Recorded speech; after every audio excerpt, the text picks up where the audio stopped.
Merry Christmas, fellow bike nerds. It has been a tumultuous week in the cycling industry, to say the least. We saw the emergence of brand new companies, legacy brands threaten closing, and a whole lot more. As usual, we'll be starting off by sharing some of our favorite new products that were released last week. But if you want to skip to the cover story on what the heck is going on with GT bikes, I've got timestamps down there in the description.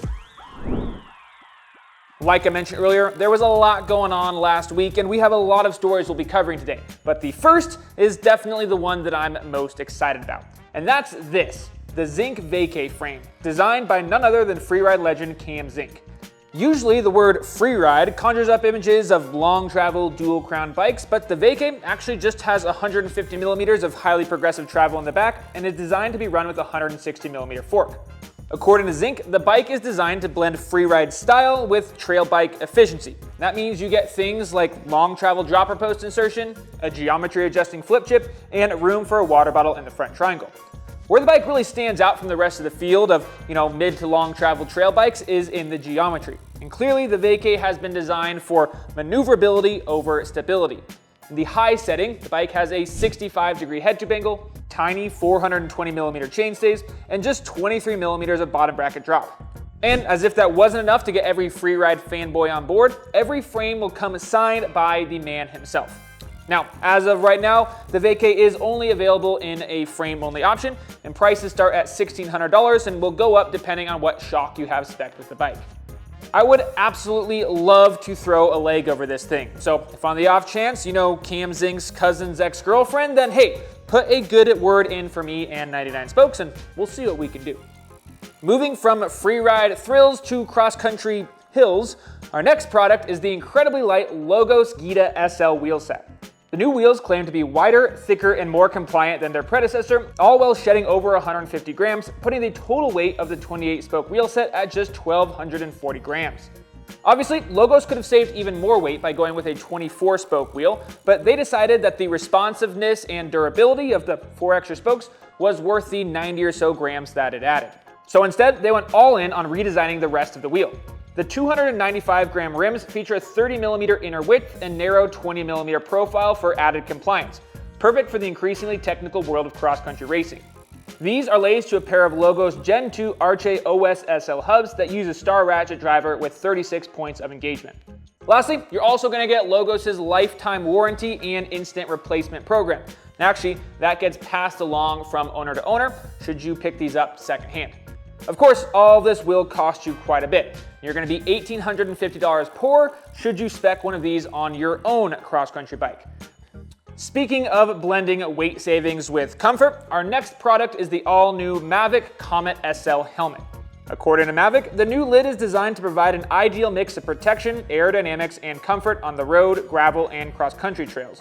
Some notable features include the Ergo Hold SL Plus retention system with auto-adjusting ear straps, memory foam at the front of the helmet for increased comfort, and reflective zones on the side and rear of the helmet for increased visibility in low light conditions. It also features extended rear coverage to better protect the back of the head and was supposedly designed in a wind tunnel.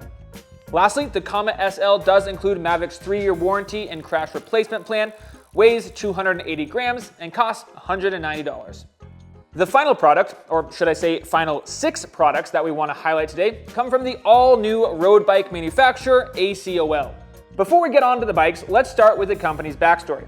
ACOL was founded by Alex Colnago, nephew of the legendary bike brand's founder. In an unlikely pairing, Alex teamed up with high-performance archery brand WeaWiz, who will be using their signature graphene-reinforced composites on all the bikes. So with the right people in place, it was time for ACL to get busy, and boy did they do so quickly. Like I already mentioned, they're launching with 6 new bikes. First is a lightweight climbing bike, then there's an aero bike, a gravel bike, 2 track bikes, and my personal favorite, the retro-inspired ACOL DNA, which mimics the looks of a lug frame, but is actually a full carbon frame set.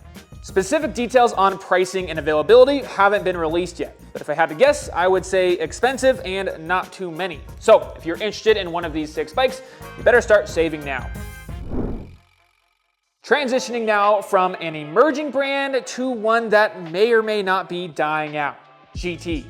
I think it's worth starting with the official statement being given by GT and their owner, Pon Holdings. They say that they are simply, quote, implementing a strategic reorientation to align with evolving customer preferences, and will refocus on core strengths, refining our strategy to position GT for long-term growth. Officially, this includes layoffs, the selling of all current inventory, and a pause on future bike production. And all that sounds pretty bleak as it is, but I'm afraid that it gets worse. Last week, GT announced that they have actually shut down their entire BMX freestyle program. And that's saying something for a brand that has such deep roots in 20-inch bikes. A few days later, we started seeing similar posts from some of their mountain bike athletes and ambassadors. And as I'm sure many of you already know, eventually climaxed with a video from Phil Metz of Skills with Phil. Phil's take was admittedly a bit unclear.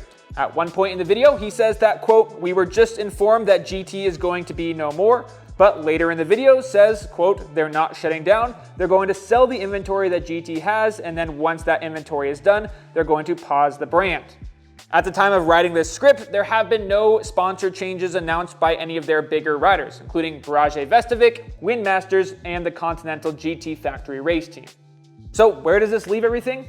Well, for me personally, and realize that this is just me speculating, it sounds like Pon is getting ready to sell GT. And like any prudent inter-industry juggernaut would do, they're going to suck any and all value out of the company before doing so. I, like many others, would be heartbroken to see GT meet the same fate of many other legacy BMX brands like Mongoose and Redline, and hope that through all of this, GT lands in good hands and is once again in a place to continue building bikes and supporting riders long into the future.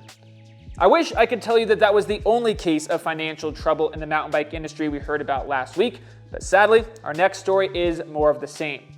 Rocky Mountain has announced that they're restructuring their finances under Canada's Companies Creditors Arrangement Act, or CCAA. This will allow them to avoid bankruptcy, while supposedly allowing them to maintain normal operations. Though I imagine that this new normal is going to come with some downsizing and probably some layoffs. At the time of writing this script, there have been no sponsorship changes, and we hope that it can stay that way. Unsurprisingly, Rocky has cited the all-too-familiar COVID-induced supply and demand roller coaster for their current financial instability, but are committed to becoming a, quote, resilient and successful long-term business in the future. As with GT, we wish all the folks at Rocky the best. Now would be a great time to switch gears and talk about some more positive news coming from the cycling industry, but we can't do that quite yet, because our next story is talking about Canyon's continued E-MTB battery blunder that they've been dealing with for the last month or so.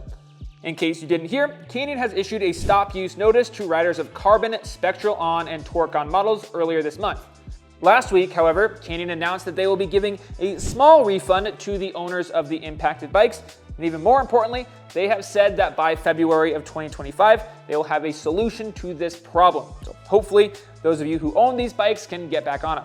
Now, if you do own a Carbon, Canyon, Spectral On, or Torque On, then you can head over to their website, learn more about the issue, and sign up for your refund.